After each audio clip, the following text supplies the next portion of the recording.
The top international story today comes from Brazil, which witnessed a massive attack on its institutions when pro-Bolsonaro crowd invaded the presidential palace. The Supreme Court and Congress created a ruckus and vandalized the institutions. The former president's loyalists are targeting the Lula government, but are also incurring the wrath of the world.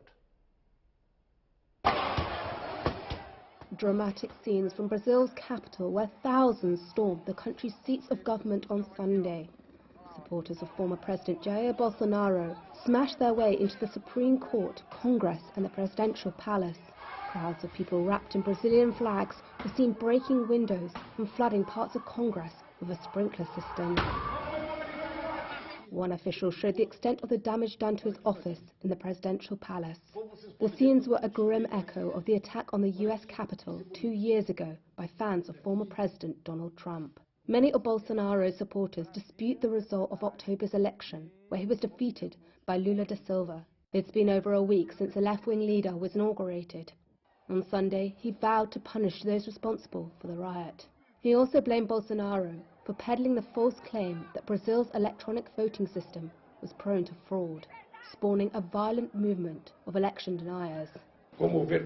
Like true vandals destroying what they found in front of them. We think there was a lack of security, and I wanted to tell you that all those people who did this will be found and punished. They will realize that democracy guarantees the right to freedom and free speech, but it also demands that people respect the institutions created to strengthen democracy.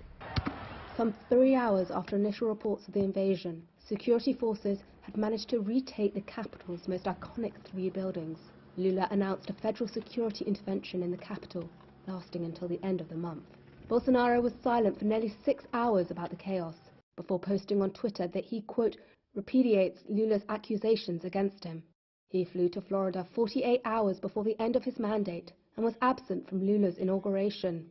The invasions were condemned by leaders around the world, including US President Joe Biden, who called the events an assault on democracy and on the peaceful transfer of power.